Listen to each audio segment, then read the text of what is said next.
I bury a second husband. And I, in going, madam, weep over my father's death anew. But I must attend his majesty's command, who I am now in ward, evermore in subjection.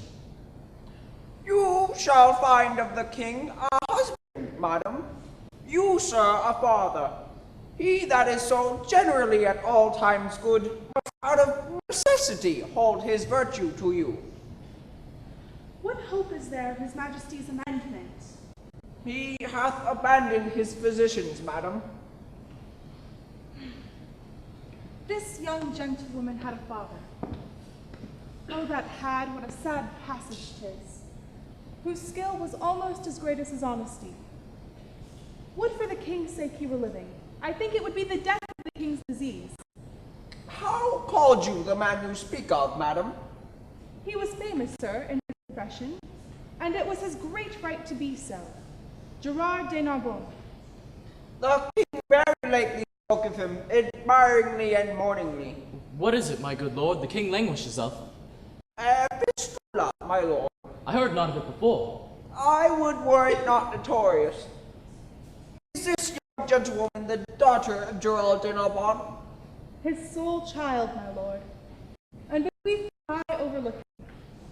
I have those hopes of her good that her education promises. Her disposition inherits which makes fair gifts fairer. She derives her honesty and achieves her goodness. Your commendations get from her tears.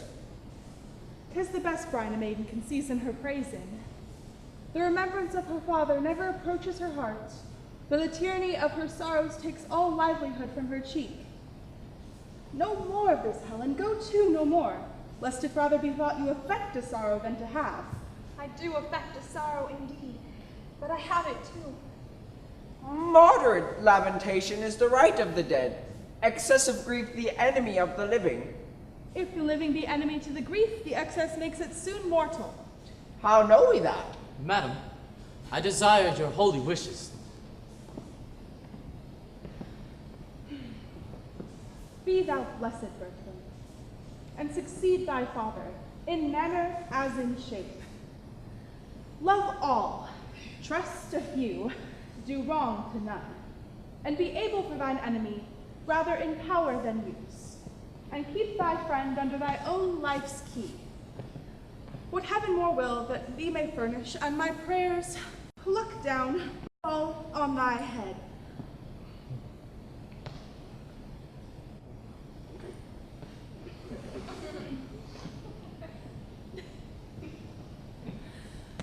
Farewell, my lord. 'Tis an unseasoned courtier. Good my lord, advise him. He cannot want the best that shall attend his love. Heaven bless him. Farewell, Bertram.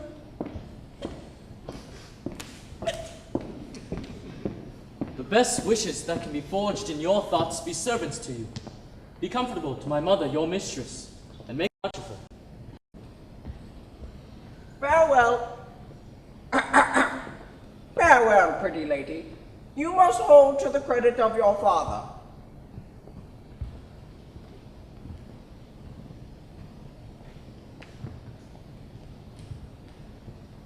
Oh, were that all? I think not on my father. And these great tears grace his remembrance more than those I shed for him. What was he like? I have forgot him. My imagination carries no favor in it. Bertram, I am undone. There is no living, none.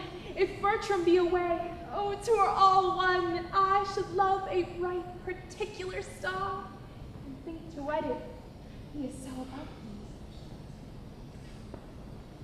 Who comes here? One that goes with him. I love him for his sake, and yet I know him a notorious liar. Think him a great way fool, solely a coward.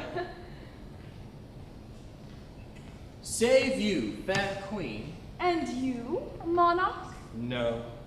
And no? Little Helen, farewell. If I can remember thee, I will think of thee at court. Monsieur Perrault, you were born under a charitable star. Under Mars, I... I especially think under Mars.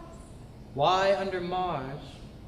The wars have so kept you under that you must needs be born under Mars. When he was predominant. When he was retrograde, I think rather. Why do you think so? You go so much backward when you fight. That is solely for advantage. So's running away when fear proposes the safety.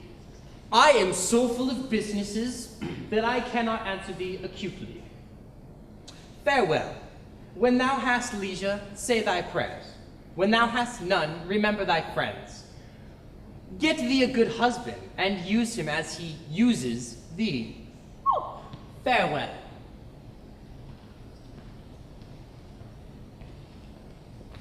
Our remedies oft in ourselves do lie, which we ascribe to heaven, the fated sky, gives us free scope, only doth backward pull our slow designs when we ourselves are dull.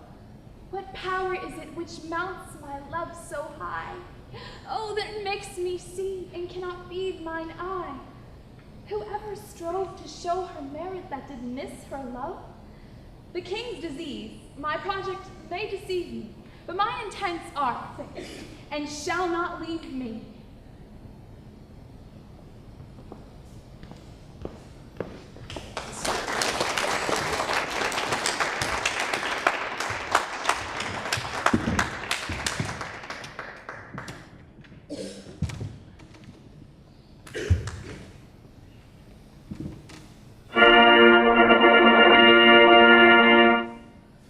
Florentines and the seigneurs are by the ears. They have fought with equal fortune and are continuing a braving war. So 'tis reported, sir. Nay, 'tis most credible.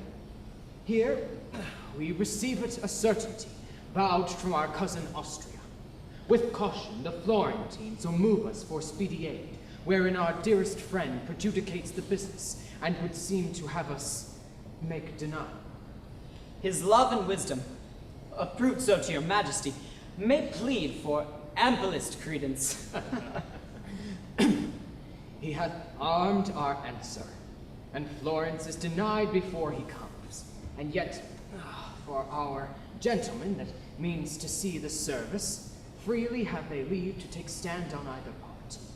It well may serve a nursery to our gentry, who are sick for breathing and exploit. What's he comes here?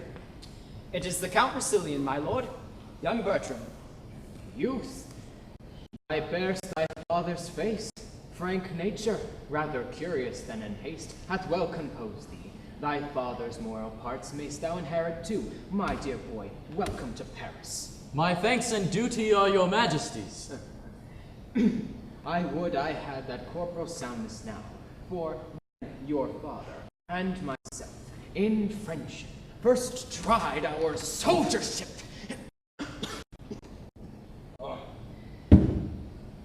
Would I were with him. Since I nor wax nor honey can bring home, I were quickly dissolved from my hive to give some labor room. You are loved, sir. I fill a place, I note.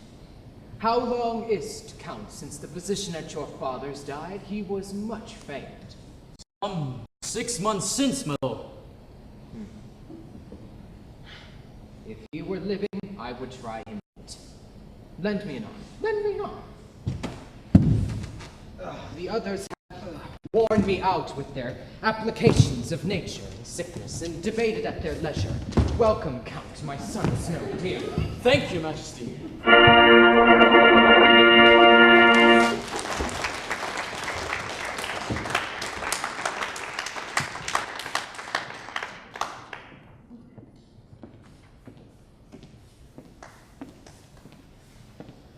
Madame, I know you love your gentlewoman entirely. Faith, I do.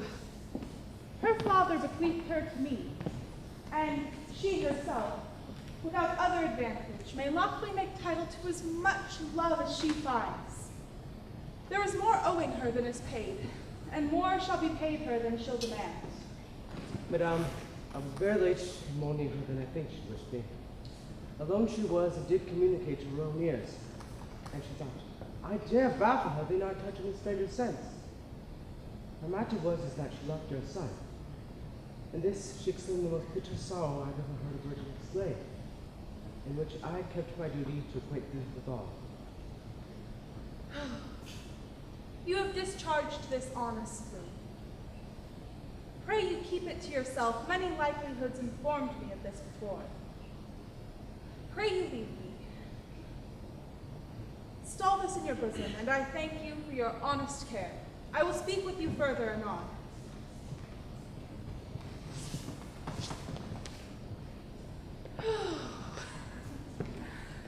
So it was with me when I was young. If we are nature's, these are ours. This thorn doth to our rose of youth rightly belong. It is the show and seal of nature's truth that love's strong passion is impressed in youth. By our remembrances of days forgone, such were our faults, nor then we thought them none. Her eye is sick on it. I observe her now. What is your pleasure, madame? You know, Helen, I am a mother to you. Mine honorable mistress. Nay, a mother. What's a mother that you start at? When I said mother, I thought you saw a serpent. I say I am your mother. You never pressed me with a mother's throne, yet I expressed to you a mother's care. God's mercy, maiden, does it shield thy blood to say I am thy mother? What's the matter? This distant messenger of the west, the many-colored iris surrounds thine eye. Why? That you are my daughter? That I am not. I say I am your mother. Pardon, madame. The Count Postilion cannot be my brother. I am from humble, he from honored name. My master, my dear lord he is, and I his servant live, and will his vassal die.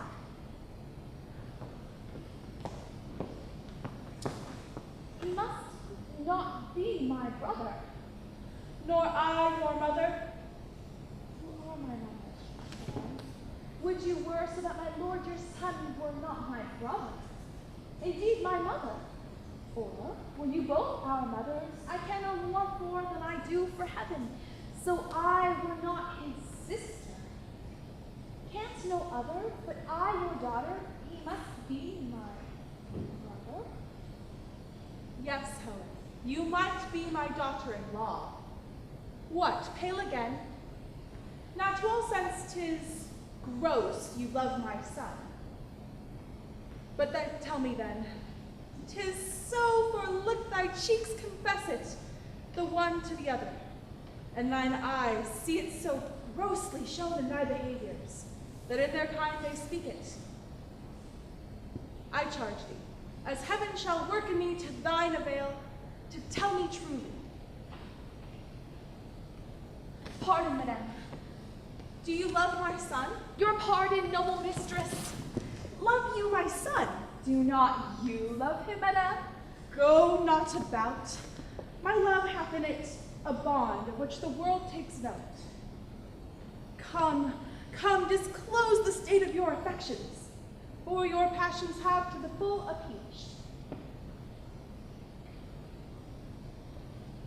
Then I confess, here on my knee, before high heaven, and you, before you, and next unto high heaven, I love your son.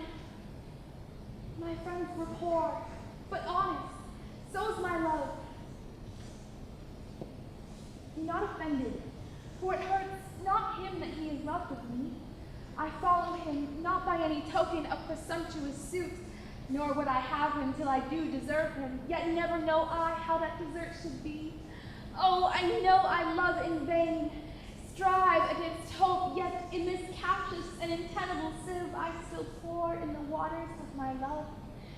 and lack not to lose still. Thus, in your life, religious in mine error, I adore the sun that looks upon his worshipper and knows of him no more. My dearest madam, let not your hate encounter with my love, for loving where you do. Give pity to her whose state is such that cannot choose but lend and give where she is sure to lose, that seeks not to find what her search implies, but riddle-like lives sweetly where she dies.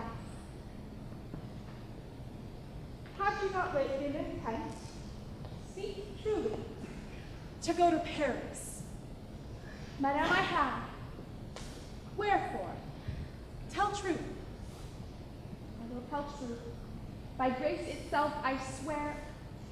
You know my father had left me some prescriptions of rare and approved effects, such as his reading and manifest experience had collected for general sodomy. Amongst the rest, there is a remedy, approved, set down to cure the desperate languishes whereof the king is rendered lost. This was your motive for Paris, was it? Speak. My lord, your son made me to think of it. As Paris and the medicine and the king had, from the conversation of my thoughts, happily been absent then. But think you, Helen, if you should tender your supposed aid, the king will receive it. The king and his physicians are of a mind, that they cannot help him that they cannot help. How would they credit a poor, unlearned virgin when the schools, emboweled of their doctrine, have left off the danger to itself? There's something hence, more than my father's skill, which was the greatest of his profession, that his good receipts shall, for my legacy, be sanctified by the luckiest stars of heaven. And would your honor give me leave to try success, I'd venture this well-lost life of mine on his grace's cure by such a day and hour. Dost thou believe it? I know, knowingly. Why, Helen, thou shalt have my leave and love, means and attendance, and my loving greetings of those to mine at court. I will stay home and pray God's blessing and thine attempt. Be gone tomorrow, and know this, what I can help thee to, thou shalt not miss.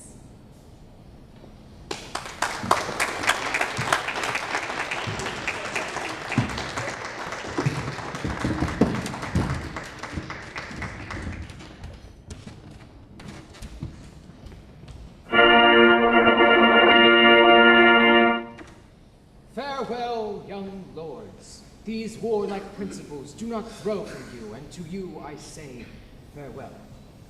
It is our hope, sir, after well-entered soldiers to return and find your grace in health. No, no, it cannot be. And yet my heart will not confess the malady that doth my life besiege. Farewell, young lords. Whether I live or die, be you the sons of worthy Frenchmen, and let higher Italy see that you have not come to woo honor, but to wed it.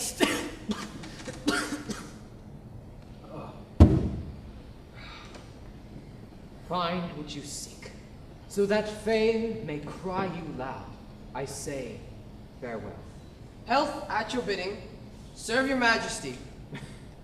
Those, girls of Italy, take heed of them, for they say our men lack language to deny. But if they demand, beware of being captives before you serve. Our hearts receive your warnings. Farewell. Come, hitherto. Oh, my sweet lord, that you will stay behind us. 'Tis not his fault, the spark. Oh, 'tis brave wars. Most admirable. I have seen those wars. I am commanded here, and kept a coil with too young, and the next year, and 'tis too early. And thy mind stand to it, boy. Steal away bravely. I shall stay here, till honor be bought up, and no sword worn, but one to dance with. By heaven, I shall steal away. There is honor in the theft. Commit it, Count. I am your accessory, and so, farewell. I grow to you, and our parting is a tortured body. Farewell, Captain. Sweet Monsieur Pahon. Noble heroes, my sword and yours are kin. Mars dote on you for his novices. What will ye do? Stay, the king. Worthy fellow, and likely to prove most sinning sorcerer.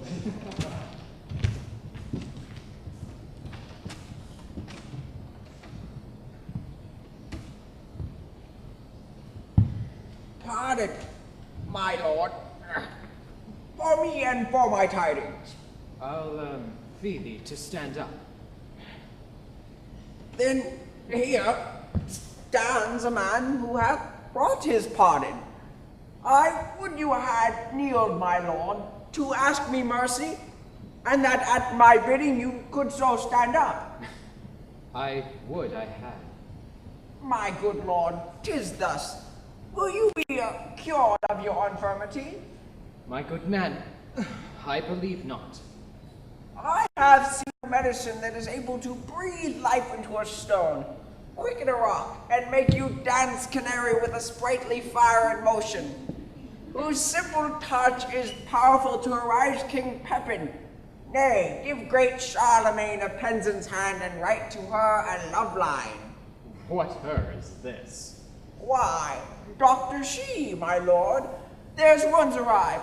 Now, by my faith and honor, I have spoke with one that in her years, sex, profession, wisdom, and constancy hath amazed me more than I dare blame my weakness.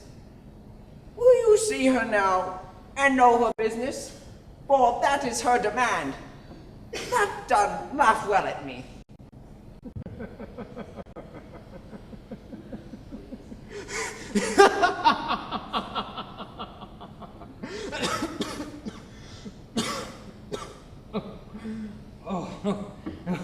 Now, good LeFew, bring in the admiration, that we, with thee, may spend our wonders too, or take thine off, and wonder how thou took'st it. Nay, I'll fit thee, and not be all day neither. Thus he is special, nothing ever prologues.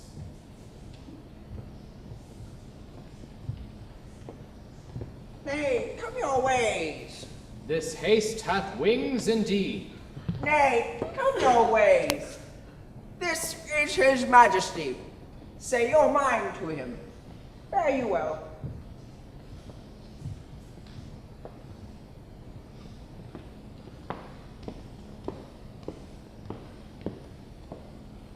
Now, fair maid, does your business follow us? Aye, my good lord. Gerard de Narbonne was my father, one, in what he did profess, well found. I knew him. The rather will I spare my praises towards him, knowing him is enough. On spite of death, many receipts he gave me, chiefly one, which, as the dearest issue of his practice, he bade me store up. I have so, and, hearing your high majesty is touched with that malignant cause wherein the honor of my dear father's gift stands chief in power, I come to tender it, and my appliance, with all bound humbleness. We thank you, fair maiden, but may not be so credulous of cure, for you see, when our most learned doctors leave us, and the congregated college have concluded that this, how do you say, laboring art can never ransom nature from her inaidable state. My duty, then, shall pay me for my pains. I will no more enforce mine office on you, humbly entreating from your royal thoughts, a modest one, to bear me back again. I cannot give thee less to be called grateful. Thou thought'st to help me, and such thanks I give as one near death to those that wish him live. What I can do no hurt to try, since you set up your rest against remedy. He that of greatest works is finisher, oft does them by the weakest minister. So holy writ in babes hath judgment shown when judges have been babes. Great floods have flown from simple sources, and great seas have dried when miracles have, by the greatest, been denied. I must not hear thee. Fare thee well, kind maid, unless thy pains thyself must be paid. Dear sir, to my endeavors give consent. Of heaven, not me, make an experiment. I am not an impostor that proclaim myself against the level of mine aim, but know I think, and think I know most sure, my art is not past power, nor you past cure. Art thou so confident? Within what space hopest thou my cure? The greatest grace, lending grace, ere twice the horses of the sun shall bring their fiery torture, his diurnal ring hath told the thievish minutes how they pass. Oh, what is infirm from your sound parts shall fly. Health shall live free, and sickness freely die. Upon thy certainty and confidence, what darest thou venture? Taxed of impudence, nay, worse, extended with vilest torture, let my life be ended. Huh. Methinks in thee some blessed spirit doth speak, a powerful sound within an organ weak. Thy life is dear, if all life can rate, worth name of life, in thee hath estimate. Youth, beauty, wisdom, courage, all, a happiness in prime can happy call, though this to hazard, need most intimate, skill infinite, or monstrous desperate. Sweet practicer, thy physic I will try, but it administers your own death if I die. If I break time, or flinch in property of what I spoke, unpitied, let me die. And well deserved, not helping, death's my fee. But if I help, what do you promise me? Make thy demand. But will you make it even? Aye, by my scepter, and for my hopes of heaven. Then shalt thou give me with thy kingly hand what husband in thy power I will. Here is my hand, the premises observed. Thy will by my performance shall be served. So, make your choice on your own time then, for I, thy patient, on thee still rely. Give me some help here, hold, if thou proceeds. For as high as my word, my deed shall match thy deed.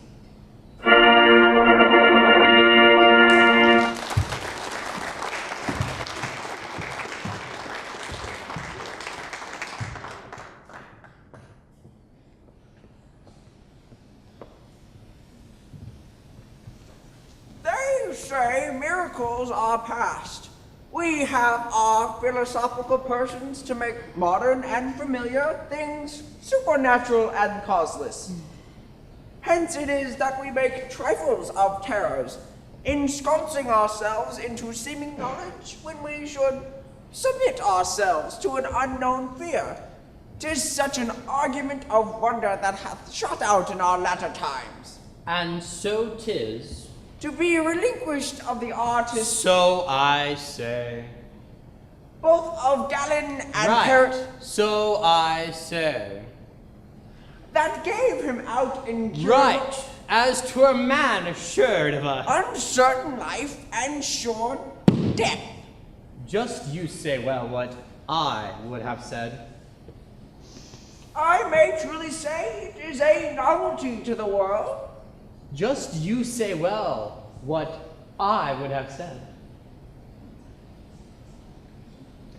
I would have said it, but you say well.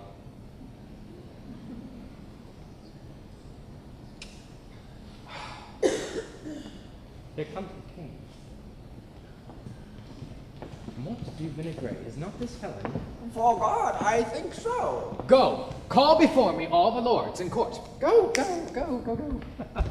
Sit, my preserver, by thy patient's side, and with this healthful hand thou banishest sense, thou hast repealed a second time received the confirmation of thy promised gift, which but attends thy name.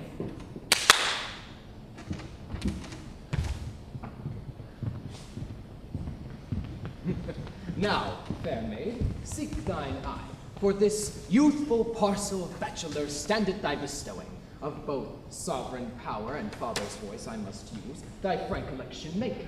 You the power to choose one, they none to forsake.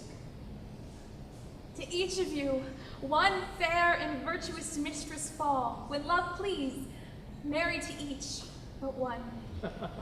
Peruse them well, for each had but a noble father. Gentlemen, heaven hath, through me, restored the king to health. Madam, Heaven thanks thee. I am a simple maid, and therein wealthiest that I do protest. I simply am a maid. Please it your majesty, I have done already. My dear, make choice and see, for those that shun thy love shuns all of his love in me. Now, Diane, from thy altar do I fly, into imperial love that God most high do my sighs stream. Sir, will you hear my suit? And granted. Thanks, sir. The rest is mute. I'd rather be in this choice than throw arms ace for my life. The honor, sir, that flames in your fair eyes before I speak, too threateningly replies. Love make your fortunes 20 times above her that so wishes, and her humble love. No better, if you please. My wish receive, which great love grant, and so I take my leave. Do they all deny her? And were they sons of mine, I'd have them whipped, or send them to the Turks to make eunuchs of. Be not afraid that I your hand should take. I'll never do you wrong for your own sake. Blessing upon your vows, and in your bed find fairer fortune, if you ever wed. These boys are boys of ice. Truly they are bastards to the English. The French never got them. You are too young, too happy, and too good to make yourself a son out of my blood. Fair one, I think not so. There's one grape yet. I dare not say I take you, but I give me and my services ever whilst I live into thy guiding power. This is the man. Then, young Bertram, take her, for she is thy wife. My wife, my liege. Uh-huh. I shall beseech your highness. In such a business, give me leave to use the help of mine own eyes. Knowst thou not, Bertram, what she hath done for me? Yes, my good lord, but never hoped to know why I should marry her. Or knowst you that she hath rose me from thy sickly bed? What follows it, my lord?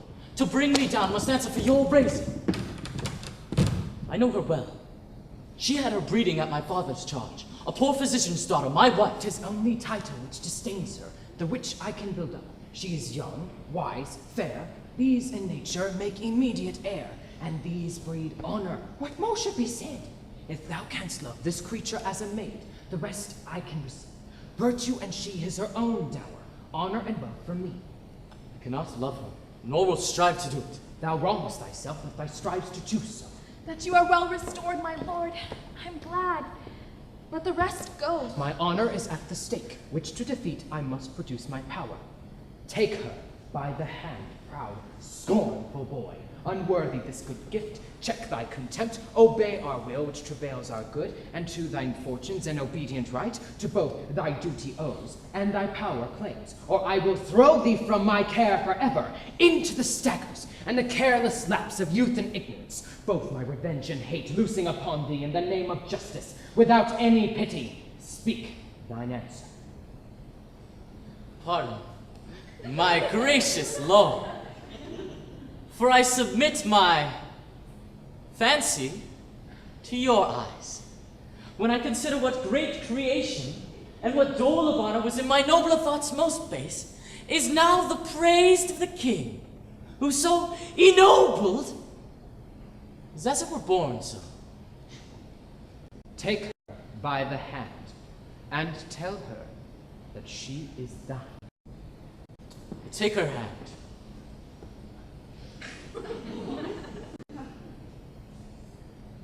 Good fortune and favor of the king smile upon this contract, whose ceremony is expedient to the now born brief, and shall be performed tonight. For, as thou lovest her, thy love's to me religious, else does err.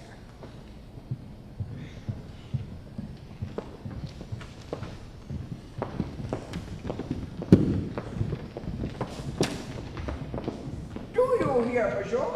A word with you. Your lord and master did well to make his recantation. Recantation? My lord, my master? Ah, is it not a language I speak? A most harsh one, and not to be understood without bloody succeeding. My master. Are you a companion to the Count Rosilio? To all counts, to any count, to what is man? To what is Count's man? Count's master is of another style. You are too old, sir. Let it satisfy you. You are too old. I must tell thee, sirrah, I write man, to which title age can not bring thee. Oh, you. Oh. What I dare to do, I dare not do. I have now found thee. When I lose thee again, I care not. Yet thou art good for nothing but taking up, and thou art scarce one. Hadst thou not the antiquity upon thee? Do not plunge thyself too far into anger, lest thou hasten thy trial. Which if, fare you well. Give me thy hand. You give me most egregious indignity. Ah, and thou art worthy of it. I have not deserved it, my lord. Yes, good faith, every drop of it. And I will not make thee a scruple. You give me most insupportable vexation. Yes, and I would were it hell pain to me to do so. And my poor doing eternal. Oh, scurvy, old, filthy, scurvy lord. Oh, I would beat him if I could but meet him with any convenience, and he were double and double a lord. Oh, I'll have no pity on his age more than I would have. I'll beat him if I could meet him again. Sir, your lord and master's married. And there's news for you. You have a new mistress. Oh, I unfeignedly beseech your lordship to make some reservations of your wrongs. He is my lord, whom above I serve as my master. Who? God? I. The devil it is that's thy master. By my faith and honor, if I were but 2 hours younger, I'd beat thee. Thou art a general offense, and all men should beat thee. Methinks thou wast created for men to breathe themselves unto thee. Why, that is a harsh and undeserved measure. Go to, sir, you are a vagabond and no true traveler. Thou art not worth another word, else I call you knave. I leave you. Good. Very good. It is so then, good. Very good. Let it be concealed a while. Undone and forfeited to cares forever. Oh, what's the matter, sweetheart? Oh, my parole! They have married me. Oh. Out to the wars. My boy, France is a dog hole, and it no more merits the tread of a man's foot. To the wars, my boy, to the wars. He wears his honor in a boss, unseen, and hugs his kicky wicky here at home, spending his manly morrow in her arms. Therefore, to the wars! It shall be so. I'll send her to my house, acquaint my mother with my hate to her, and wherefore I am fled right to the king, that which I durst not speak, his present gift shall furnish me to those Italian fields where noble fellows strike. War is no strife to the dark house and the detested wife. Wilt this capriccio hold, art sure? Go with me to my chamber and advise me. I'll send her straight away. Tomorrow, I'll to the wars, she to her single sorrow. 'Tis hard. A man that's married is a man that's marred. Therefore away, and bravely go to the wars. But hush, 'tis so.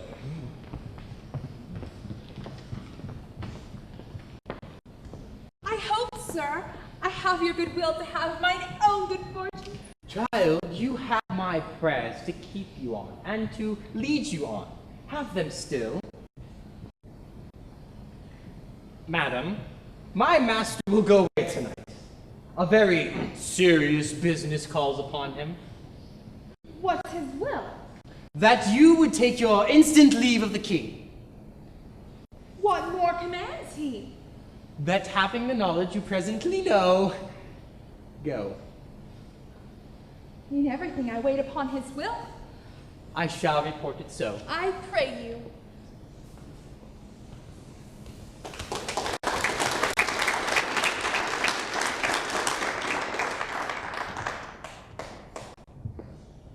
But I hope your lordship thinks him not a soldier. Yes, my lord, and a very valiant proof. You have it from his own deliverance? And by other warranted testimony. Then my dial goes not true, for I took this lark for a bunting. I do assure you, my lord, he is very great in knowledge, and accordingly valiant. Then I have sinned against his experience, and transgressed against his valor. And that puts me at a dangerous state, for I cannot yet find it in my heart to repent. Here he comes. I pray you make us friends. I will pursue the amity.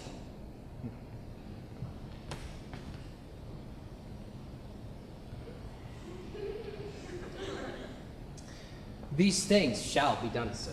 Is she gone to the king? As you'll have her. I've writ my letters, casketed in our treasure. Given order for our horses, and tonight, when I should take possession of the bride. And here I do begin. God save you, Captain. Is there any unkindness between my lord and you, monsieur? Oh, I do not know how I have fallen into his lordship's displeasure. You have made to run into it, boots and spurs and all, like him that leapt into Custer. And out of it you'll run again, rather than suffer question for your residence. It may well be you have mistaken him, my lord.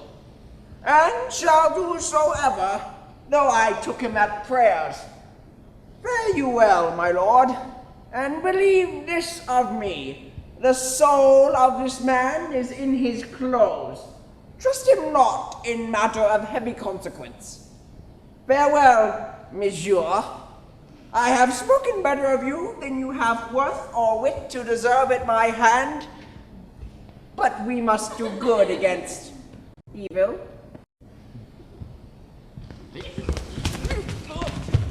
Oh, and I the Lord, I swear. I think so. Dost you not know him? Yes, I do know him well, and common speech gives him a worthy pass. Oh, here comes my clog.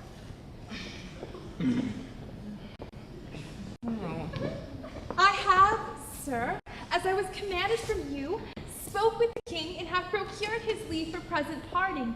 Only he desires some private speech with you. I shall obey his will. You must not marvel, Helen, at my course. Rather, I must entreat you that presently you make your way for home, and rather muse than ask why I entreat you. This to my mother. 'Twill be 2 days ere I shall see you again, so I leave you to your wisdom. Sir, I can nothing say but that I am your most obedient servant. Come, no more of that. and ever shall with true observance seek to eke out that wherein toward me my homely stars have failed to equal my good fortune. No, let that go. My haste is very great. Farewell. I home. Pray, sir, your pardon? Well, what would you say? I am not worthy of the wealth I owe, nor dare I say 'tis mine, and yet it is. But like a timeless thief most fain would steal what law does vouch mine own. What would you have? Something, and scarce so much. Nothing indeed. I would not tell you what I would, my good lord. Faith, yes. Strangers and foes do sunder and not kiss. I pray you, stay not, but in haste to horse. I shall not break your bidding, good my lord. Where are my other men, monsieur? Farewell. Oh, jeez. Go thou toward home, where I will never come. Whilst I can shake my sword and hear thy drum. Away, and for our flight! Bring me treasure!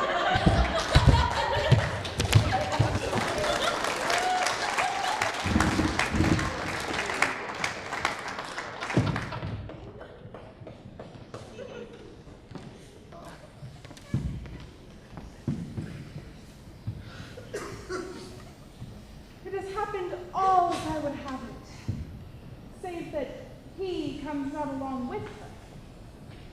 Let me see what he writes and when he means to come. What have we here? I have sent you a daughter-in-law. She hath recovered the king and undone me. I have wedded her, not bedded her, and sworn to make the knot eternal. You shall hear I run away. Know it before the report come. If there be breath enough in the world, I will hold a long distance. My duty to you, your unfortunate son, Bertram. Oh, this is not well, rash and unbridled boy. To fly the favors of so good a king. To pluck his indignation on my head. By the misprizing of a maid too virtuous for the empire.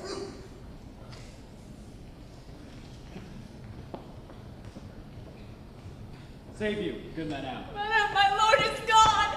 Oh, forever gone. Do not say so.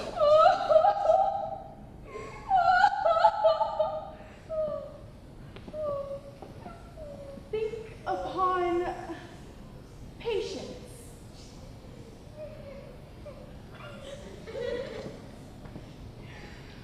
Pray you, gentlemen, where is my son, I pray you? Madam, he went to serve the Duke of Florence. We met him thitherward, for thence we came. And after some dispatch at hand in court, thither we bend again. Look on his letter, madame. Here's my passport. When thou canst get the ring upon my finger, which never shall come off, then call me husband. But in such a then I write it, never.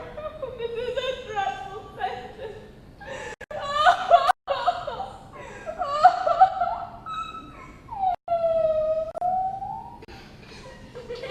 Brought you this letter, gentlemen.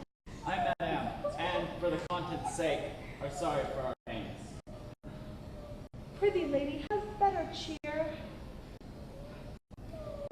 If thou growest all the sorrows of thine, thou robbest me of a moiety. He was my son. But I do wash his name out of my blood, and thou art all my child. Towards Florence, is he? Aye, madame. And to be a soldier? Such was his noble purpose, and believed that the Duke would lay upon him all the honor that good convenience claims. Return you thither. I, madame, with the swiftest wing of speed. Till I have no wife, I have nothing in France. Oh, 'tis bitter. Find you that there? By the boldness of his hand, happily which his heart was not consenting to. Nothing in France until he have no one. There is nothing here that is too good for him, but only she, and she deserves a lord that 20 such rude boys might tend upon and call hourly mistress.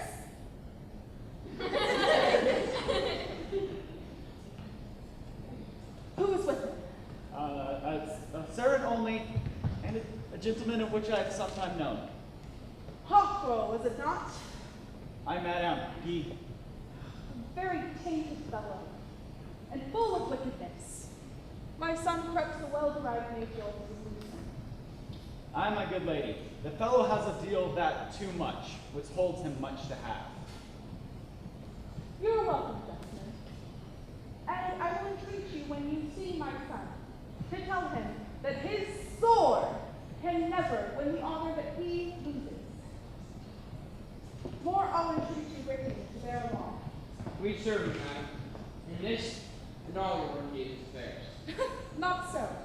But as we change courtesy, please draw near. For I have no wife, I have nothing in France. Nothing in France until he has no wife. Thou shalt have none, Célion, none in France. Then hast thou all again. Poor Lord. Is it I that chase thee from thy country, and expose those tender limbs of thine to the event of a none-sparing war? Whoever shoots at him, I set him there. Whoever charges on his forward breast, I am the caitiff that do hold him to it. And though I kill him not, I am the cause his death was so effective. Better for that all the miseries that nature owes were mine at once. No. Come thou home, Célion, I will be gone. My being here it is that holds thee hence. Shall I stay here to do it? No, no. Although the air of paradise did fan the house the angels officed all, I will be gone. Come night and day, for with the dark, poor thief, I'll steal away.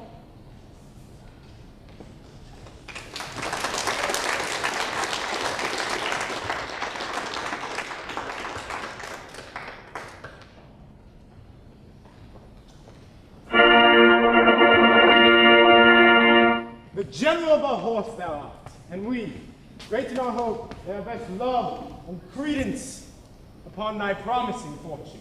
Sir, it is a charge too heavy for my strength, but yet we'll strive to bear it for your worthy sake, even to the extreme edge of hazard.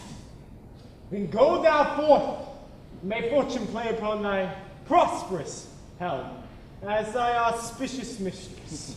This very day, great Mars, I put myself into thy fire. Make me but like my thoughts, and I shall prove a lover of thy drum, hater of love.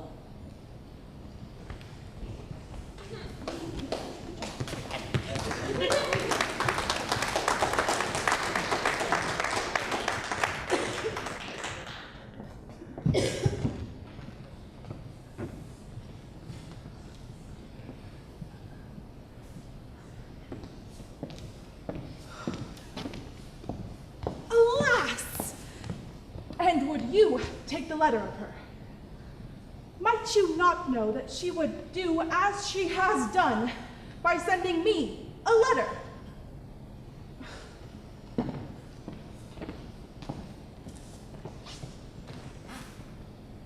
Read it again. I am Saint Jacques, pilgrim to the Gone. Ambitious love hath so in me offended, that barefoot plod I the cold ground upon, with sainted vow my faults to have amended. Right, that from the bloody course of war, my dearest master, your dear son, may he bless him at home in peace, whilst I from far his name with zealous fever sanctify. He is too good and fair for death and me, whom I myself embrace to set him free.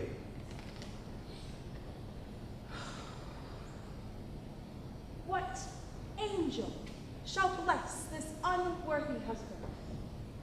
He cannot thrive unless her prayers, which heaven delights to hear and loves to grant, reprieve him from the wrath of greatest justice. Write, Rinaldo, to this unworthy husband of his wife. Haply, when he hears that she is gone, he will return, and hope I may that she, hearing so much, will speed her foot again, led hither by pure love. Which of them both is dearest to me, I have no skill in sense to make distinction. Provide this messenger. My heart is heavy and mine age is weak. Grief would have tears, and sorrow bids me speak.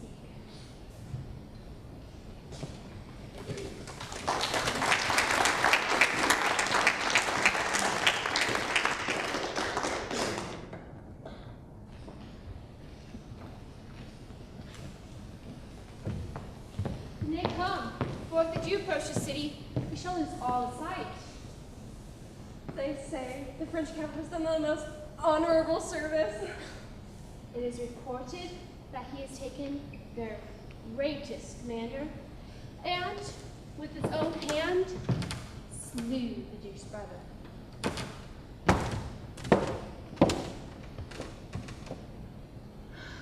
We have lost our labor.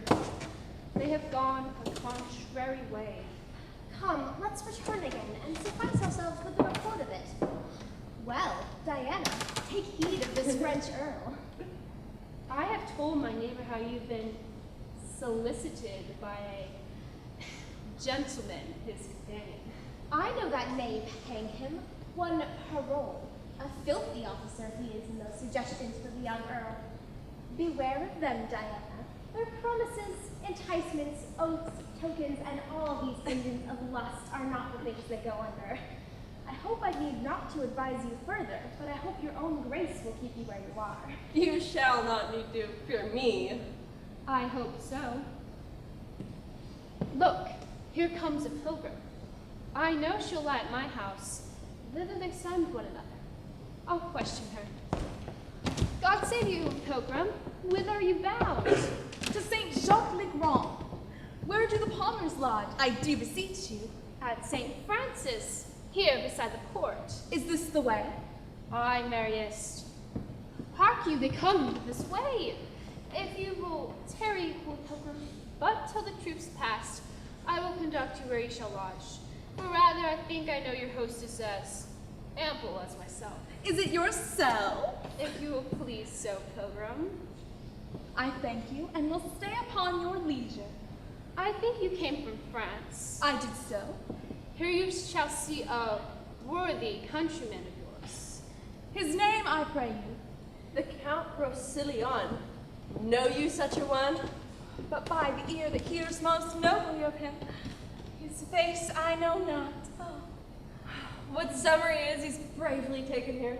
He stole from France, as 'tis reported the king had married him against his liking. Think you it so? Aye, surely. May the truth. I know his lady. Oh, there is a gentleman, though, that reports but coarsely of her. What's his name? Monsieur Parole. Oh, I believe him. She is too mean to have her name repeated. All her deserving is a reserved honesty, and that I have not heard examined. Alas, poor lady. Poor creature. Whosoever she is, her heart weighs sadly, and this young maiden might do her a shrewd turn if she pleased. How do you mean? Maybe the amorous count solicits her in the unlawful purpose. He does indeed, but she is guarded for him, and keeps her God in most honest defense. The gods forbid else. So now they come. That is Escalus, the Duke's eldest son. That Antonio. Which is the Frenchman? He, that was the plume. 'Tis a most gallant fellow. I would he loved his wife. If he were honest, much goodlier. Is it not a handsome gentleman? I like him well. 'Tis a pity he is not honest. Yonder that same knave that leads him to these passes. Were I his lady, I'd poison that vile rascal. Which is he? That jack and an ape with scarves. Why is he melancholy? Perchance he's hurt in the battle. Lose our drum. Well. He's shrewdly vexed at something. Look, he has spied us. Mary! Hey, you! The troop is past. Come, pilgrim, I will bring you where you shall post. I humbly thank you. Please at this matron and this gentle maid to eat with us tonight. The charge in thanking shall be for me, and to requite you further, I will bestow some precepts of this virgin, worthy the note. We take your offer kindly.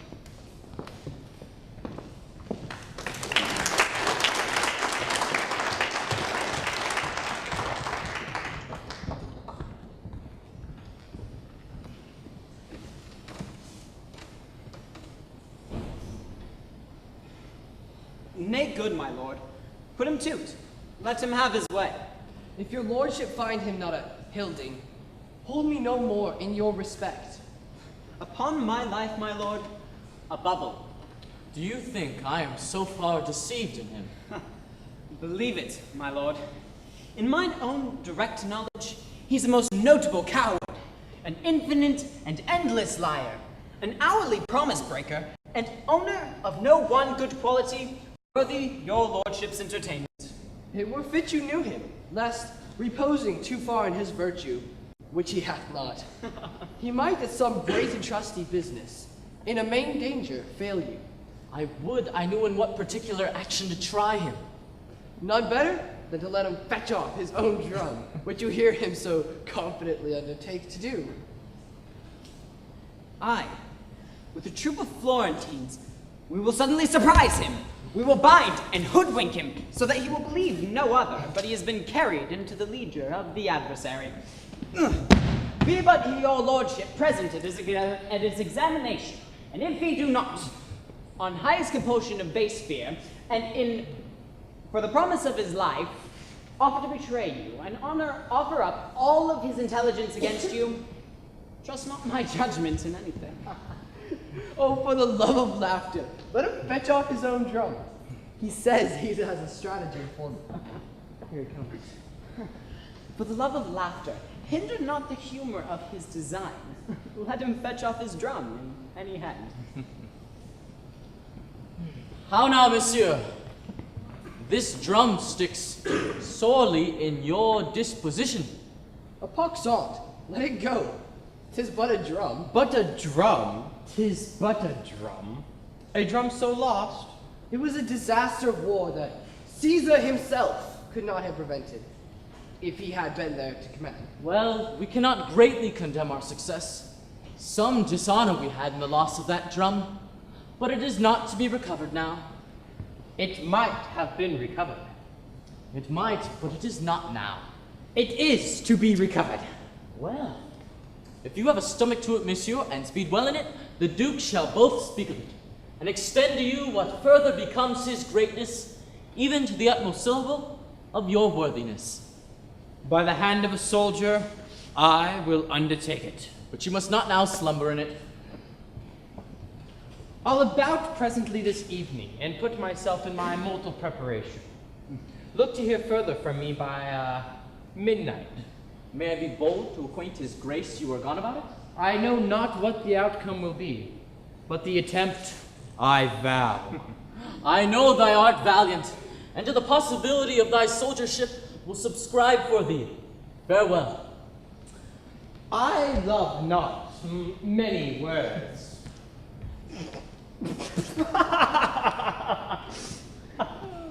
No more than a fish loves water.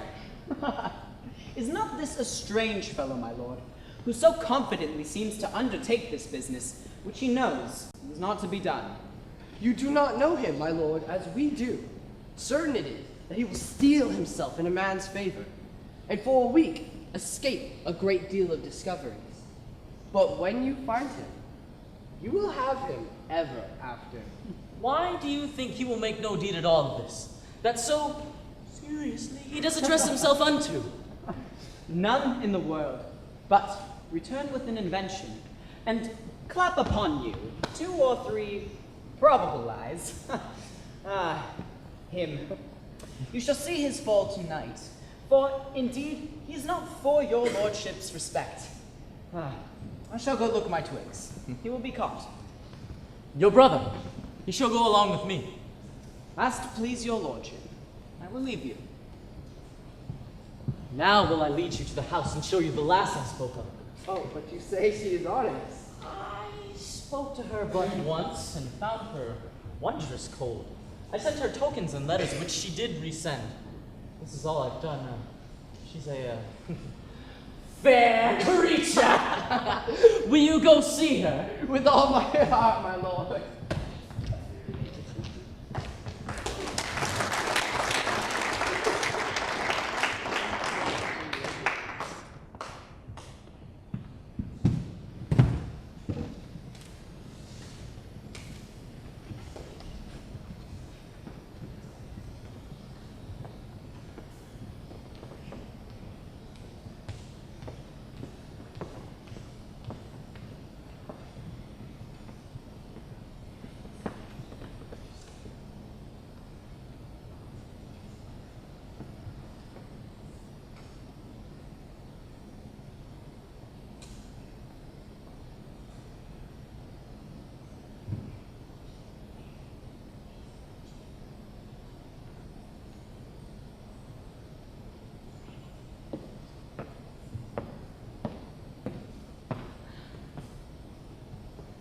If you misdoubt that I am not she, I know not how I shall assure you further.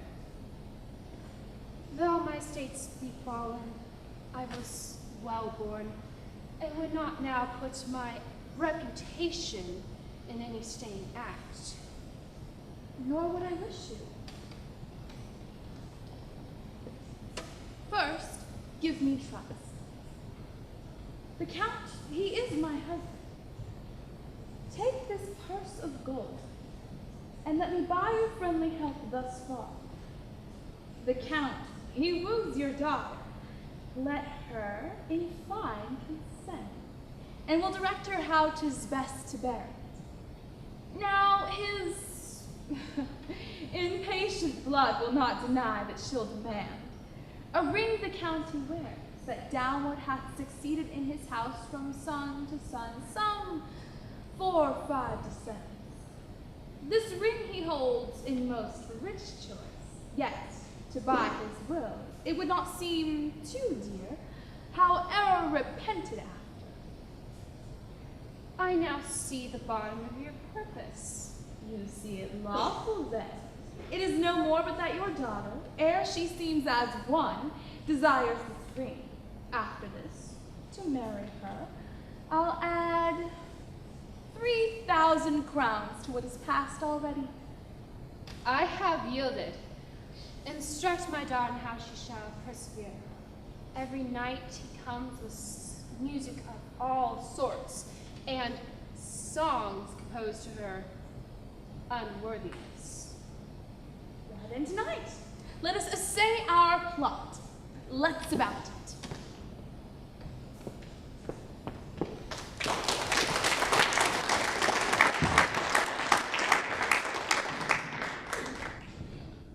He can come no other way but by this hedge corner. When you sally upon him, speak whatever terrible language you will, though you understand it not yourselves, no matter, for we must not seem to understand it. Unless someone among us whom we must produce for an interpreter. Good captain, let me be the interpreter. Art not thou acquainted with him? Knows he not thy voice? No, sir, I warrant you. Ah. Now, he must think us some band of strangers in the adversary's entertainment. He hath a smack of all neighboring languages. So, We must all speak Koth's language. Gabble enough and good enough. As for you, interpreter, you must seem very politic. But Couch, ho, here he comes, to beguile 2 hours in a sleep, and then return to swear the lies that he forges.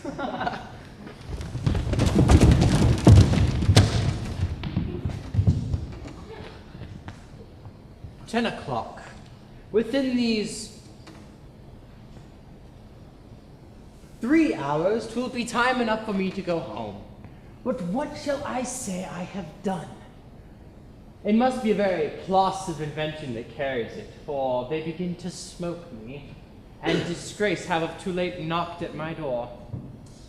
I find my tongue is too foolhardy, but my heart doth have the fear of Mars in it. That dare not the reports of my tongue. Well, this is the first truth ere thine own tongue was guilty. What the devil should move me to make the undertaking of this drum? I know. I must give myself some hurts. Say that I got them in exploit. Ow. But slight ones will not work. And great ones I dare not give.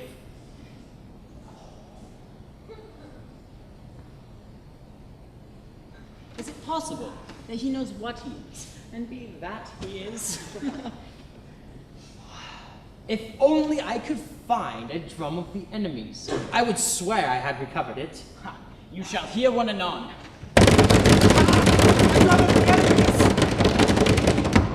Porto Tartarossa! Gargle! Gargle! Gargle! Gargle! Yanda Gargle! Gargle! Gargle! Oh! No! Do not hide mine eyes!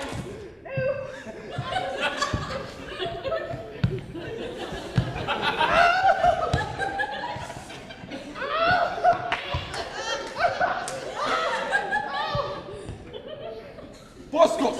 Colombo Boscos! Oh, I know you are of the Moscow's regiment, and it'd be the death of me not knowing any of your languages. I beg you, if there be any among you, German, French, Dutch. No Dutch. No German. No French. Please bring him forth, and I shall tell you the secrets that would undo the Florentine. Boscos Varada! I understand thee, and can speak thy tongue. Caralimonto, sir! Betake thee to thy faith, for 17 poniards are at thy bosom. Oh, pray, pray, pray! Mancere donne dolci! Obscorvidocios Volavorco. The general is content to spare thee yet, and, hoodwinked as thou art, will lead thee on to gather from thee. Haply thou mayst inform something to save thy life. Oh, if you let me live, I will share the secrets of the Florentine camp, and that of his horse, the Count Rosilion, things that would make you wonder at. But wilt thou faithfully? Aye, and if I do not, damn me. Accordalenta! Come, nor granted space.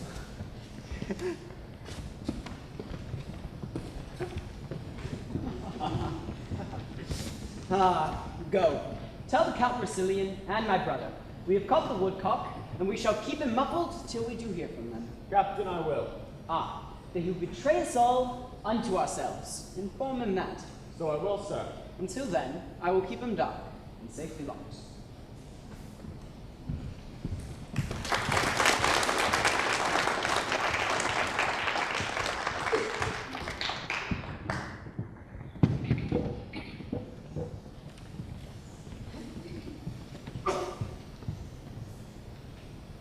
They told me that your name was Bontebel, No, my good lord.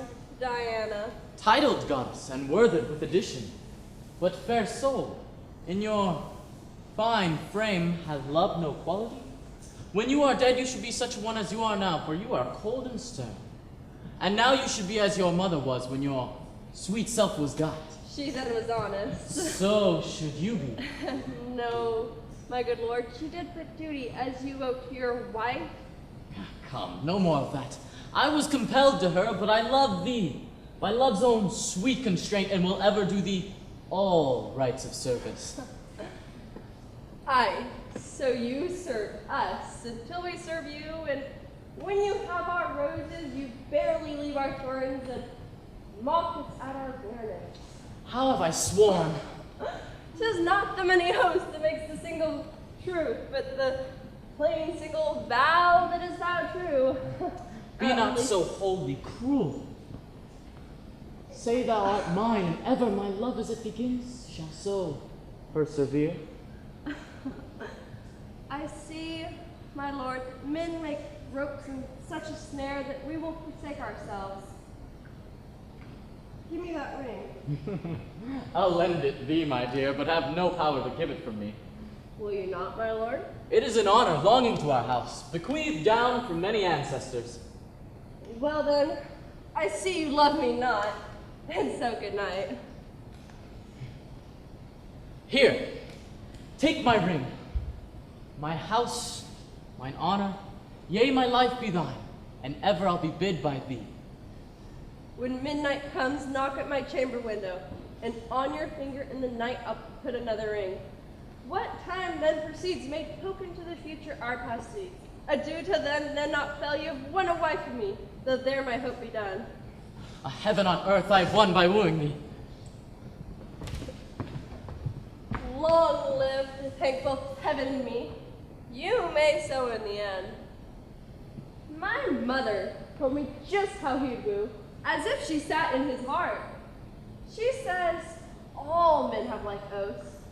In this disguise, I think it no sin to compose of him that would unjustly win.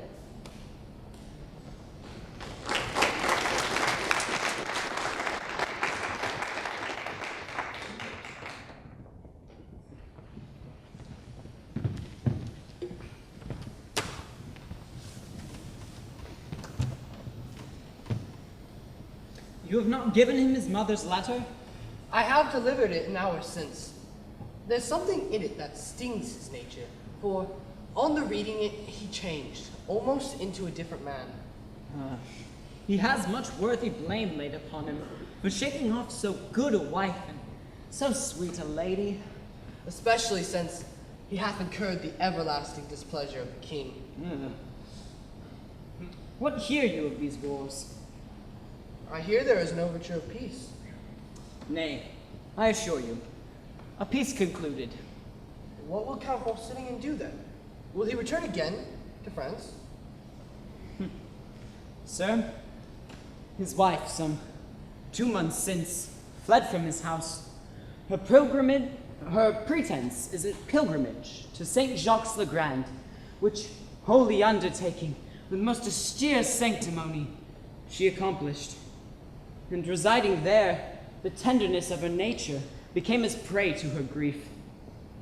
In fine, she made a groan of her last breath, and now she sings in heaven.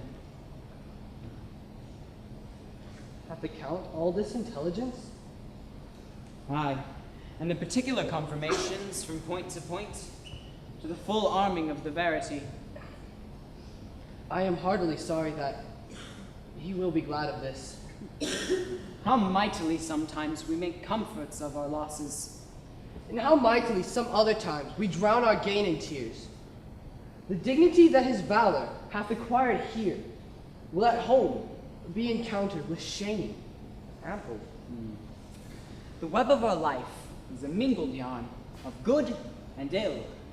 Our virtues would be proud if our faults whipped them not, and our crimes would despair if they were not so cherished by our virtues. How now? Where's your master? He met the Duke in the street, sir, of whom he hath taken solemn leave.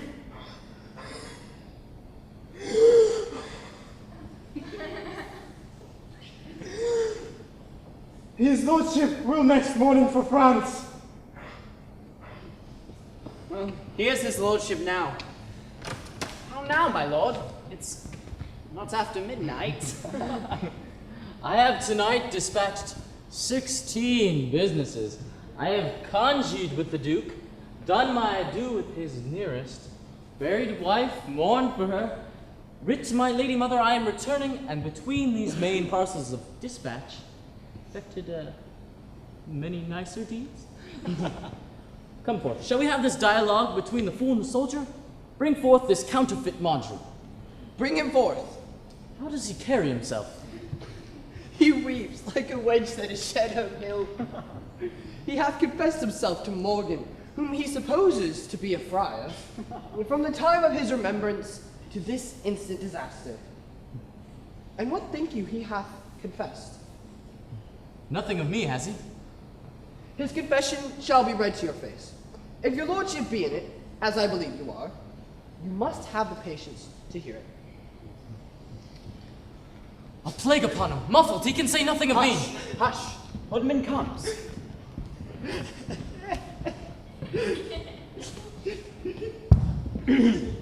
Porto Tartarossa! He calls for the torches. What will you say without him? Oh, I will confess what I know without constraint. If he fits me like a pasty, I can't say no more.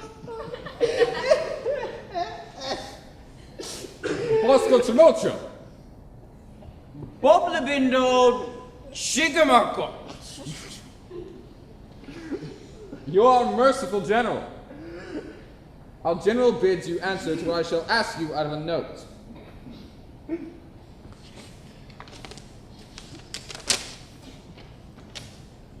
First, demand of him how many horse the Duke is strong. What say you to this? 5,000 or 6,000, but very weak and unserviceable. The troops are all scattered, and the generals are very poor rogues. I pray you, I speak the truth, for I only want to live. Shall I set down your answer so? Do. I'll take the sacrament on. All's one to him. What a past-saving slave is this? You're deceived, my lord. This is Monsieur Parot, the gallant militarist. Ha. That is his own phrase. He who had the whole theory of war in the knot of his scarf and the practice of it in the chafe of his dagger.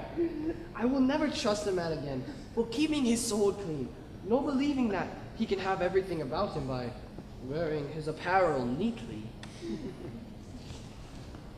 Well, that's set down. Oh, I humbly thank you, sir. 5,000 or 6,000. I speak the truth. He is very near the truth in this. But I con him no thanks for the nature he delivers it. Very poor What shall be done to him? Nothing, but have thanks. Ask of him my condition, and of what credit I am with the Duke.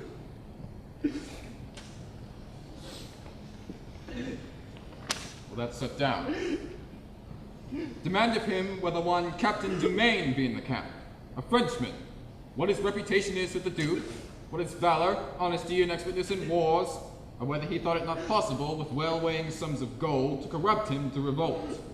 What say you to this? I beg you, sir. I'd like to answer to the inner categories. Please, demand them singly. Do you know this Captain Dumaine? I do know him. He was a botcher's apprentice back in Paris. Nay, by your leave. Hold your hands. Though I know his brains are forfeit to the next tile that falls. Well, is this captain in the Duke of Florence's camp? Yes, I think I have his letter in my pocket. Very. We'll search. I do not know if it be in there or no. It may be with the Duke's other letters in his folder in my tent. Here it is. Here's a paper. Shall I read it to you? I do not know if that be it or no. Our interpreter does it well. Excellently.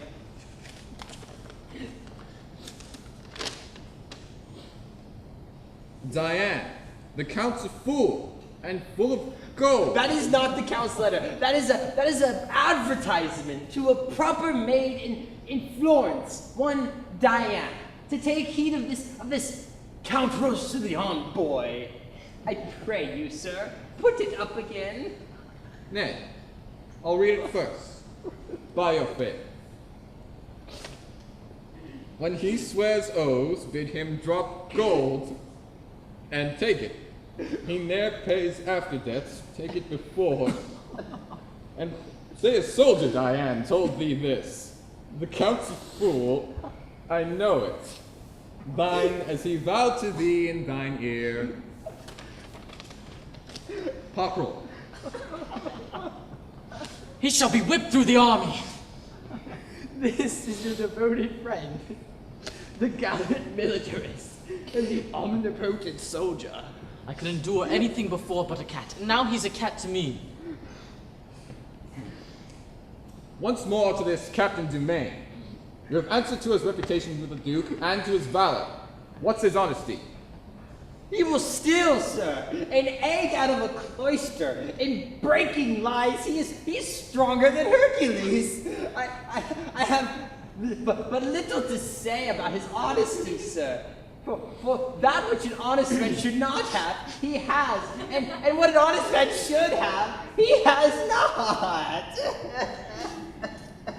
I begin to love him for this. For this description of thine honesty? A pox upon him, he's more and more a cat. What's his brother, the other Captain Dumaine? Why does he ask him of me? What's he? I'd a crow of the same nest. No greater and good as the other one is in evil. He calls himself a rambling coward, but his brother is reputed one of the best there is.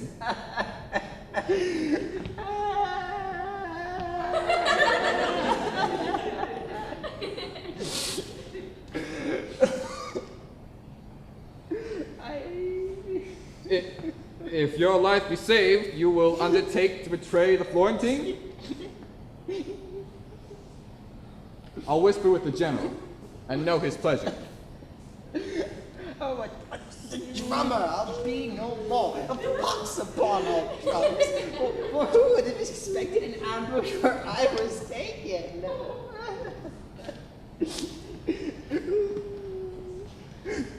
There can be no remedy for it, sir, but you must die. The general says, you that have so traitorously discovered the secrets of your army and made such pestiferous reports of men very nobly held, can hold this world no honest use. Therefore, you must die. Thank you, sir! Let me live, or let me see my death! That you shall, and take leave of all your friends. Look about you, sir. Know you any here? Good morrow, noble captain.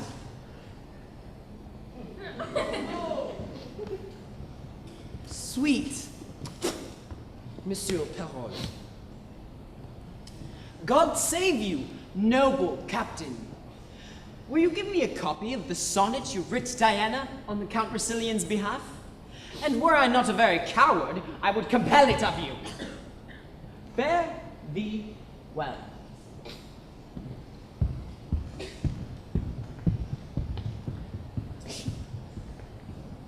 You are undone, Captain. All but your scarf. There's a knot on it yet. Who cannot be crushed with a plot? Fare thee well, sir. I am for France too. We shall speak of you there.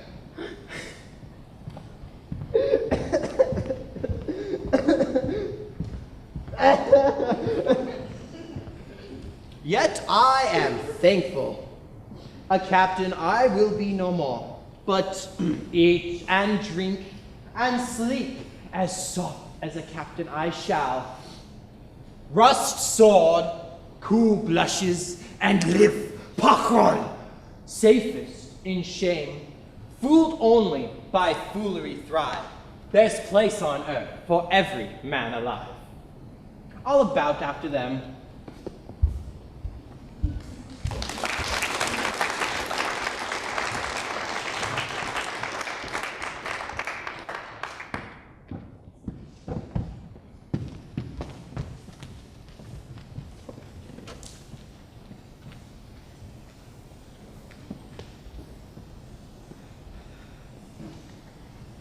That you may well perceive I have not wronged you. One of the greatest in the Christian world shall be my surety, for whose throne, ere 'tis needful, I can perfect mine intents to name. I duly am informed. His grace is at Versailles, to which place we have convenient convoy. You must know, I am supposed dead. The army breaking, my husband hies him home, where, heaven aiding, and by the leave of my good lord the king, will be before our welcome. Gentle madam, never had you a servant whose trust your business more welcome. Nor you, mistress, ever a friend whose thoughts more truly labor to recompense your love. Doubt not but heaven hath brought me up to be your daughter's dower, as it hath fated her to be my motive, and helper to a husband. You, Diana, under my poor instruction, yet must suffer something on my behalf. Let death and honesty go with your impositions. I am yours upon your will to suffer. We must away. Our wagon is prepared and time revives us. All's well that ends well. Still defines the crown. Whatever the course, the end is the renown.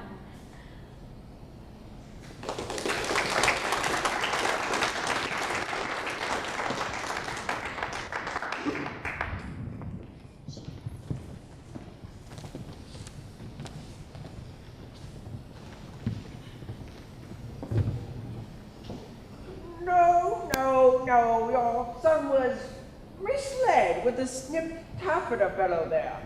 Your daughter-in-law had been alive at this hour. Your son here at home, more advanced by the king than by that red-tailed humblebee I speak of.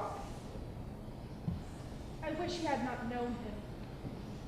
It was the death of the most virtuous gentlewoman that nature ever had praise for creating. If she had partaken of my flesh and cost me the dearest thrones of a mother, I could not have owed her a more complete love. 'Twas a good lady, 'twas a good lady. We may pick 1,000 salads ere we light on such another herb. When I heard of the good lady's death, and that my lord, your son, was upon his return home, I moved with the king, my master, to speak in the behalf of my daughter, which, in the minority of them both, and out of a self-gracious remembrance, did his majesty first propose. He hath promised me to do it, and to stop up the displeasure that he hath conceived against your son. There is no fitter matter. How doth your ladyship like it? With very much content, my lord, and I wish it happily effected. His Highness comes post from Versailles, as able-bodied as when he numbered 30. He will be here tomorrow. It rejoices me that I hope I shall see him ere I die. I have letters that my son will be here tonight. I will beseech your lordship to remain with me until they come together.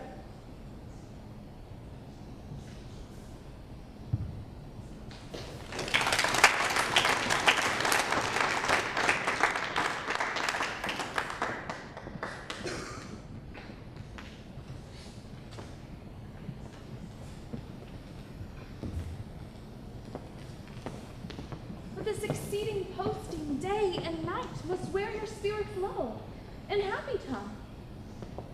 This man may help me to his majesty's ear if he would spend his power. God save you, sir. And you?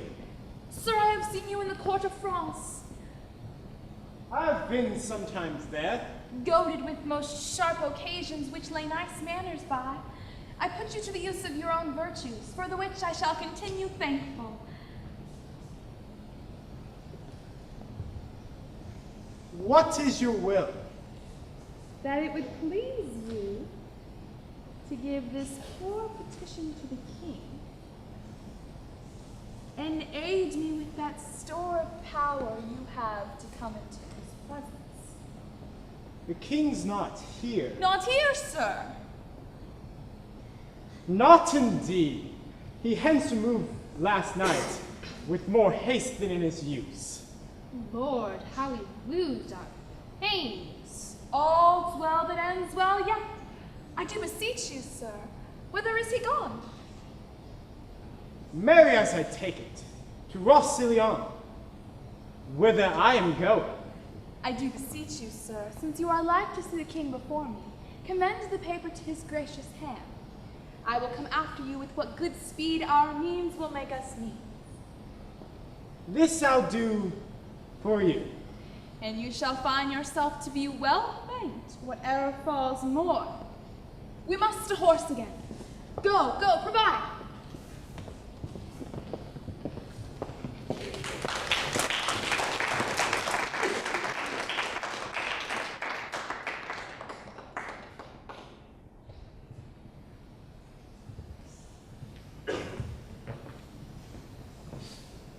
I am, my lord, a man whom fortune hath cruelly scratched.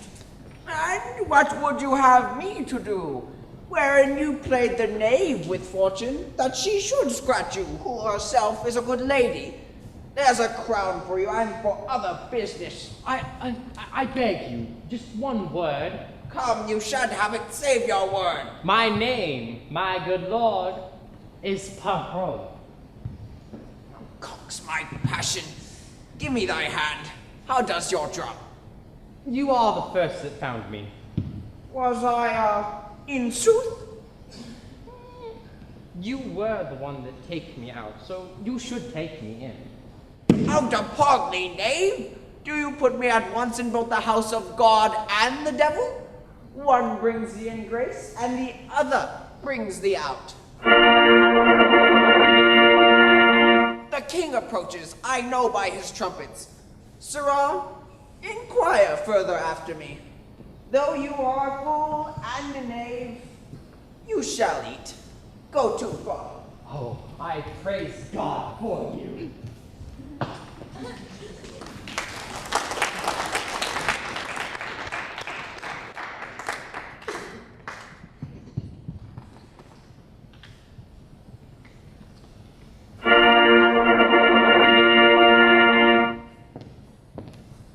We lost a jewel of her, and our esteem was made much poorer by it.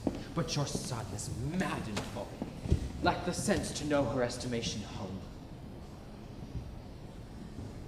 'Tis past, my liege, and I will beseech your lordship to make of it natural rebellion, done in the blaze of youth. My honored lady, I have forgiven and forgotten all. Please, sit down. This I must say. But first, I beg my pardon. The young lord did to his majesty, his mother, and his lady offense of mighty note, but to himself the greatest wrong of all. He lost a wife whose beauty did astonish the survey of richest eyes, whose words all ears took captive, and whose dear perfection hearts that scorn to serve, humbly called mistress. Praise what is lost, and makes remembering stay.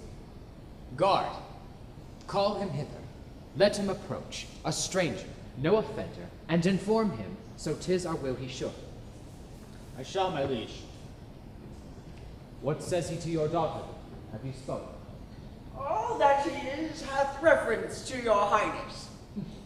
Then we shall have a match. I have letters sent to me that sets him high in faith. He looks well on it. I am not a day in season, but thou mayst see a sunshine and a hail in me at once. But to the brightest beam distracted clouds give way, so stand now forth, the time is fair again. My high repented blames, dear sovereign, pardon to me. All is whole. Not another word of this consumed time. Remember you, the daughter of this lord. Admiring, my liege. At first I stuck my choice upon her, ere my heart durst make too bold a herald of my tongue. Thence it came that she whom all men praised, and whom myself since I have lost have loved, was in mine eye the dust that did offend it. Well excused, well excused. Send for your amorous token for fair Maudlin. The main consents are had, and here we'll stay to see our widower's second marriage day. Which, better than the first, oh dear heaven bless. Come on, my son, in whom my house's name must be digested. Give a token to shine in the spirits of my daughter. By my old beard, Helen that's dead was a sweet creature. Such a ring as this I saw upon her finger. Hers it was not. No. Pray you, let me see it.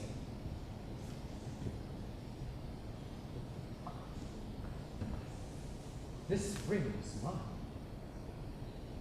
And when I gave it Helen, I bade her that if her fortunes ever stood necessity to help, that by this token I would relieve her. What craft have you that would relieve her upon what should stand most? My gracious sovereign, the ring was never hers. Son, by my life I have seen her wear it, and she reckoned it her life's rings. I'm sure I saw her wear it. You are deceived, my lord. She never saw it. In Florence was it from a casement thrown to me, which contained the name of her that threw it. This ring was mine. 'Twas Helen's, whoever gave it. Confessed was hers, and by what rough enforcement got it. She would never put this from her finger, unless she gave it to herself, or simply sent it us upon her great disaster. She never saw it. Thou speakst falsely, as I do love mine honor. Now she is dead, which could make me more for me to close her eyes myself, more than to see this ring. Guards, take him away! We will sift this matter further.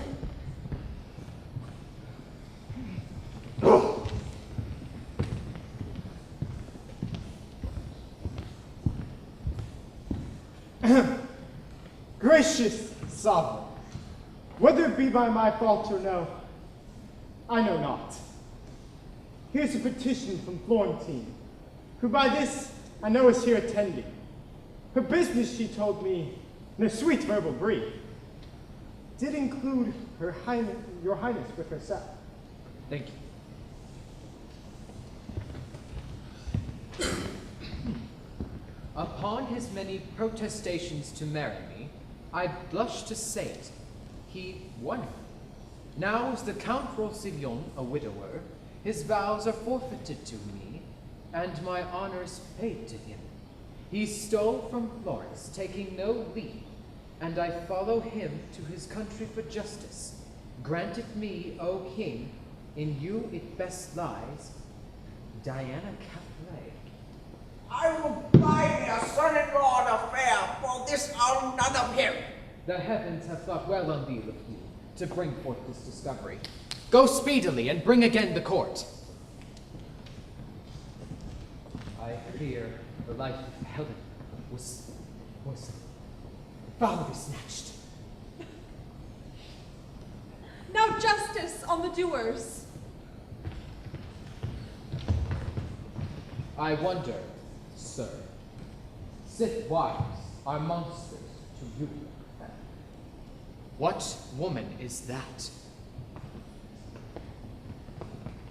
I am, my lord, a wretched Florentine. My suit, as I do understand, you know, therefore, how far I may be pitied? I'm her mother, sir. Huh, indeed.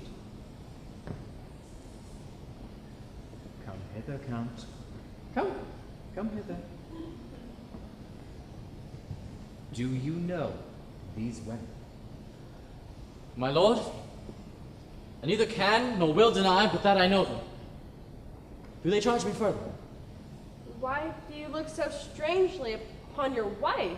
She's none of mine, my lord. Your reputation comes too short for my daughter. You are no husband for her.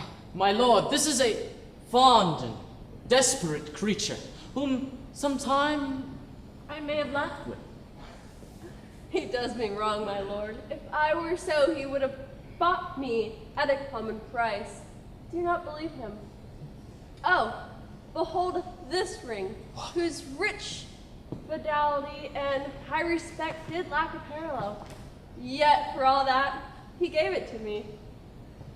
He blushes, and it 'tis his.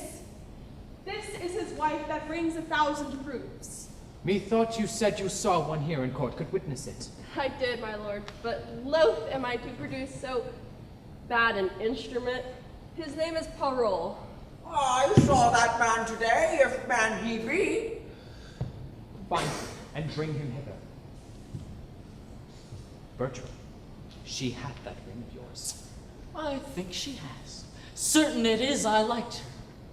She knew her distance, but did anger for me, maddening my eagerness with her restraint, and find her infinite cunning with her modern grace subdued me to her rate. She got the ring. I must be patient. You that first turned off so noble wife may just die at me. I pray you yet. Send for your ring, and I will return it home and give me mine again. I have it not. What ring was yours, I pray you? Sir, much the same upon your finger. Know you this ring? This ring was his of late. And thus as I gave him. Every boggle, so shrewdly, at every feather. Is this the man you speak of? Aye, my lord. Tell me, Sarah, and tell me true, I charge you, by him and by this woman, what knowst you? So please your majesty, my master hath been an honorable gentleman. Tricks he hath, which gentlemen have. Come, to the purpose. Did he love this woman? He did love her. But how? How, I pray you? He loved her like a gentleman loves a woman. And how is that? Oh, he loved her and he loved her not. Oh, thou art a knave, and no knave. What an equivocal companion is this? Do you know he promised me marriage? I know more than I shall speak. But wilt thou speak all thou knowest? Well? So please your majesty, I did go between them, like I said, but more than that. Oh, he loved her, for indeed he was bad for her. I knew of him promising her marriage, and things that would drive me ill will to speak of. Therefore, I will not speak what I know. Thou hast spoken all already. But unless thou canst tell me if these two are wed, thou art too fine in evidence. Therefore, stand aside. Stand aside! Now, Diana, this ring, where did you buy it, or who gave it to you? It was not given to me, nor did I buy it. Who lent it to you? It was not lent to me neither. Where did you find it then? I found it not. If it were by none of these ways, how could you give it him? I never gave it to him. This woman is an easy glove, my lord. She goes off and on at pleasure. This ring was mine. I gave it his first wife. It might be yours or hers for aught I know. Take her away! I do not like her now. Take her away and to prison with him. Unless thou canst tell me where thou hast found this ring, thou diest within the hour. I'll never tell you. Take her away! I'll put in my bell, my liege. Wherefore hast thou accused all this while? Because he's guilty, and he's not guilty. Great king, I am no liar by my life. Else I am maid, or that old man's wife. She doth abuse my ears. To prison with her. Good mother, fetch my bell. Stay, royal sir. The jeweler that owes the ring is sent for, and he shall show it to me. But for this lord who hath abused me, as he knows himself, though he never harmed me, I do quit him. He himself knows my bed and hath he filled. At this time he got his wife and child. Though dead she be, she feels her young one kick. So here's my riddle. One that is dead is quick. Now behold the meaning.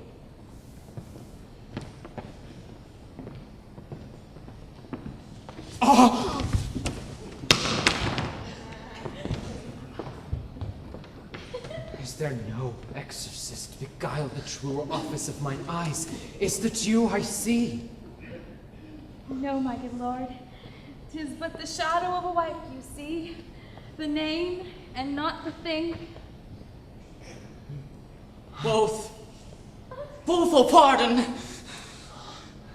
Oh, my good lord, there is your ring, and look you, here's your letter. This it says, when from my finger you can get this ring, etc. This is done. Will you be mine now you are, doubly one? If she, my liege, can make me know this clearly, I will love her dearly, ever, ever dearly.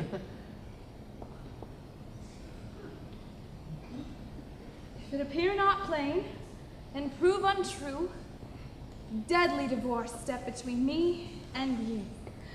Oh, my dear mother, do I see you living? I smell onions. Should we forgot? To Tom Drum, lend me a handkerchief. And so I thank thee. Wait on me at home. I'll make sport with thee. Let us, from point to point, this story know, to make the even truth in pleasure flow. All is well ended, if it ends so meet. The bitter past, the more welcome is the sweet.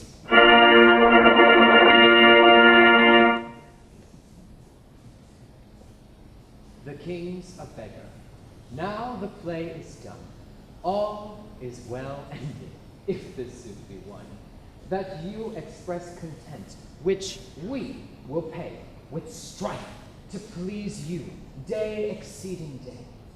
Ours be your patience then, and yours, our parts. May your gentle hands guide us, and take our hearts.